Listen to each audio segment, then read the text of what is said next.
జిల్లా జగంపేట మండలం Rajapudi హైస్కూల్లో MLA TTD board సభ్యులు జ్యోతుల నెహ్రూ ఆకస్మికంగా తనిఖీలు నిర్వహించారు. మధ్యాహ్న భోజన పథకాన్ని స్వయంగా పరిశీలించిన ఆయన పిల్లలకు దగ్గరుండి భోజనం వడ్డింపజేసి వారితో కలిసి భోజనం చేశారు. ఈ సందర్భంగా మాట్లాడుతూ ముఖ్యమంత్రి ఆలోచనలతో మంత్రి నారా లోకేష్ ఆదేశాల మేరకు ఈ తనిఖీ చేపట్టినట్లు తెలిపారు. గతంలో విద్యార్థులు భోజనం సరిగా లేదని ఫిర్యాదు చేయడంతో వంట సిబ్బందిని మార్చి ప్రస్తుతం భోజనం నాణ్యత ఎలా ఉందో పరిశీలించామని వెల్లడించారు.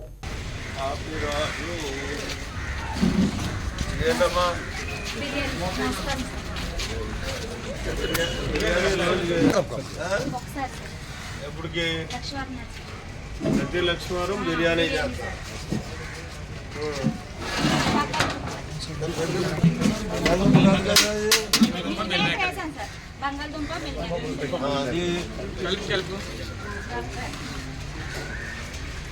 పర్లేదు అలా ఉంటాయి. గుడ్లు ఈ మూడునా సాంబార్ లేదా ఇంకా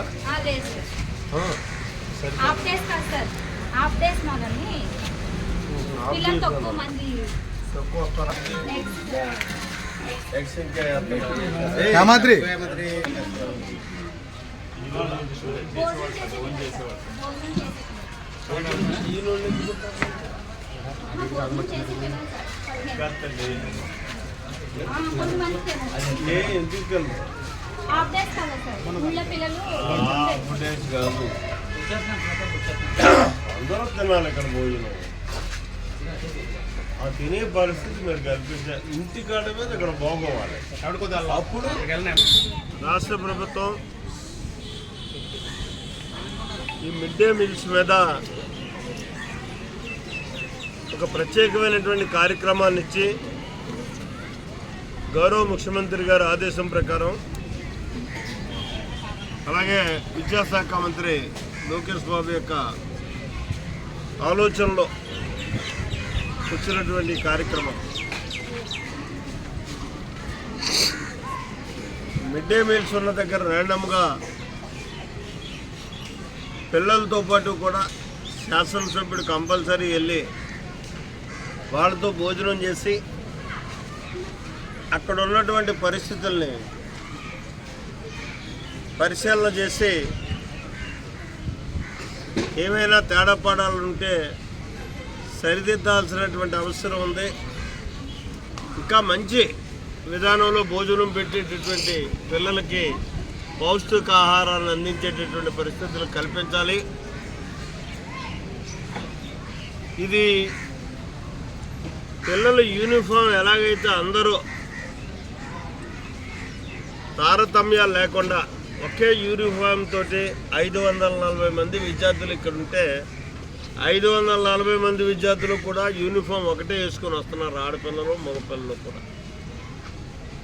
అదే విధానంలో 540 మంది కూడా ఇక్కడ భోజనం చేసేటటువంటి విధానంలో భోజనం తయారీ ఉండాలి. దానికి బాధ్యత ప్రధానంగా హెచ్ఎం గారు, స్కూల్ కమిటీ చైర్మన్ గారు, శాసనసభ్యుడిగా నేను, రేపు వచ్చేటటువంటి స్థానిక ప్రజాప్రతినిధి బాధ్యత తీసుకోవాలి. ఇక్కడ ఏదైతే లోకేష్ గారి యొక్క విద్యాశాఖ మంత్రి యొక్క ఆలోచనలు ఉన్నాయో ఆలోచనలకు అనుగుణంగా కానీ ప్రజాప్రతినిధులుగా మనం పనిచేయగలిగితే మంచి పౌష్టికాహారాన్ని పిల్లలకు అందిస్తాం, మంచి విద్యను పిల్లలకు అందిస్తాం. ఇక్కడ ఉన్నటువంటి లోటుపాట్లను మనం ఎప్పుడూ కూడా సరిదిద్ది మంచి విద్యాలయంగా దీన్ని తీర్చిదిద్దడానికి అవకాశం ఉంటుంది. ఉదాహరణకి గ్రామ సర్పంచ్గా ఉన్నటువంటి వ్యక్తి కానీ ఎంపీటీసీలుగా ఉన్నటువంటి వ్యక్తులు కానీ 2 రోజులకో 3 రోజులకో ఒకసారి విద్యా ప్రాంగణంలోకి వచ్చి ఒక మిడ్ డే మీల్స్ని పరిశీలన చేయడమే కాకుండా విద్యార్థులకు ఏ రకంగా చదువులు చెప్తున్నారు, విద్యార్థులకు చదువు చెప్పడమే కాదు వాళ్ళకి కావాల్సినటువంటి వనరులు ఏమున్నాయి, వనరులు మనం ఏం చేకూర్చాలి, అలాగే ఉపాధ్యాయులకు కానీ ఇవన్నిటి మీద కూడా అవగాహన రావడానికి అవకాశం ఉంటుంది. ప్రధానంగా పౌష్టికాహారాన్ని అందరికీ అందించేటటువంటి విధానంలో మిడ్ డే మీల్స్ నిర్వాహకులు చేస్తున్నారా లేదా అన్నదానికి కూడా మనకు అవగాహన కలుగుతుంది. ఆ విధంగా మనం చేయడానికి కూడా మార్పులు చేర్పులు చేయడానికి కూడా అవకాశం ఉంది.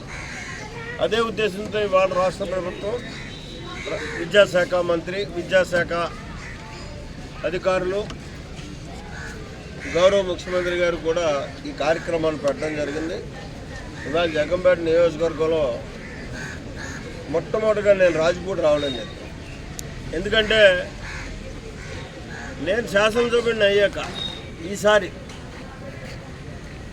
రాజపూడి వస్తే గతంలో ఒక కార్యక్రమానికి